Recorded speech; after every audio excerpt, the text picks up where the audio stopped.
Welcome to another easy nursing review. In this lesson, we will cover Cushing syndrome. But before we begin, let's see if you can get this answer correct. To rule out Cushing syndrome, the patient is admitted. Which tests would the nurse expect to be ordered from the lab? 1. Plasma drug levels of quinidine, digoxin, and hydralazine. 2. Plasma levels of ACTH and cortisol. 3. 24-hour urine for metanephrine and catecholamine. 4. Spot urine for creatinine and white blood cells. Comment what you think the answer is in the comments below. Now, let's begin by first learning. What is Cushing syndrome?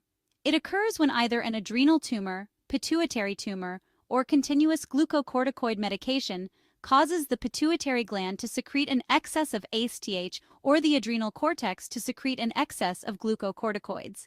Now, because there is an excess of glucocorticoids, think hyper, which means elevated cortisol levels. Whatever the cause, the adrenal cortex's usual feedback mechanisms stop working, which leads to an excess of glucocorticoids, androgens, and maybe mineralocorticoids. Cushing syndrome occurs 5 times more often in women ages 20 to 40 years than in men. Now here are the signs and symptoms of the patient. The patient will present with moon face during excess cortisol production, buffalo hump from excessive corticosteroids, osteoporosis from an excess of corticosteroids, which weaken the bones, absence of menstruation from the effects of excess steroids, and changes in mental status from excessive steroids. Okay, let's talk about diagnostic tests. One of the main tests to diagnose this disease is the dexamethasone suppression test. How it works is that a dose of glucocorticoid is given to test the hypothalamus-pituitary-adrenal axis. If there is suppression with the dose, it indicates a pituitary origin of the excess cortisol. If no suppression occurs, the etiology is an adrenal or ectopic tumor. Now let's go over important labs. Increased cortisol in 24-hour urine collection from excess production. Presence of a pituitary tumor or adrenal tumor on a CT scan. The tumor will show on a CT scan. Increased blood glucose due to overproduction of steroids. Increased sodium due to excess fluid loss, and decreased potassium. Okay, let's move on and learn about treatments for Cushing syndrome. Since pituitary tumors, not adrenal cortex tumors, account for the majority of cases, treatment is typically focused on the pituitary gland. Radiation therapy and surgery are the 2 methods of treatment. Surgical removal of the tumor by transsphenoidal hypophysectomy is the treatment of choice. This method has an 80% success rate. Then there is radiation as the second option. Although pituitary gland radiation is successful, symptom management takes several months. Excellent. Now let's move on to nursing actions.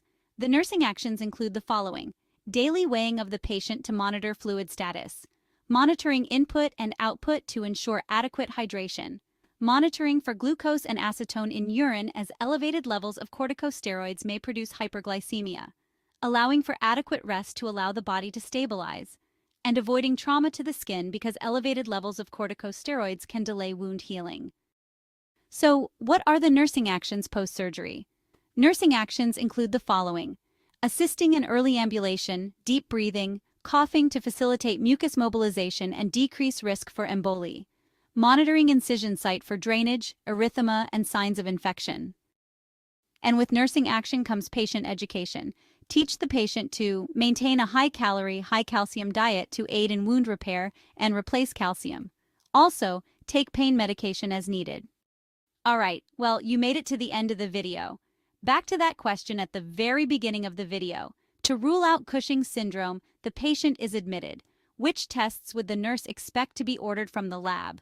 1. Plasma drug levels of quinidine, digoxin, and hydralazine. 2. Plasma levels of ACTH and cortisol.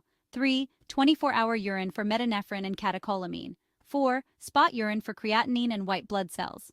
The correct answer is 2. The adrenal gland secretes cortisol and the pituitary gland secretes adrenocorticotropic hormone, a hormone used by the body to stimulate the production of cortisol.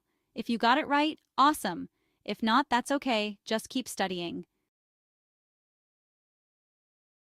Bonus nursing tip. Okay, so exams love to try to confuse students about the difference between 2 diseases. When comparing Addison's disease and Cushing's disease, use this memory trick. With Addison's disease, you need to add hormone, but with Cushing's disease, there's too much cushion, hormone. Remember that Addison's disease involves inadequate secretion of corticosteroids, so you need to replace cortisol. compared to Cushing's disease, which secretes an excess of glucocorticoids, so you need to remove pituitary tumors. Well, that ends this lesson. Click here for another nursing video.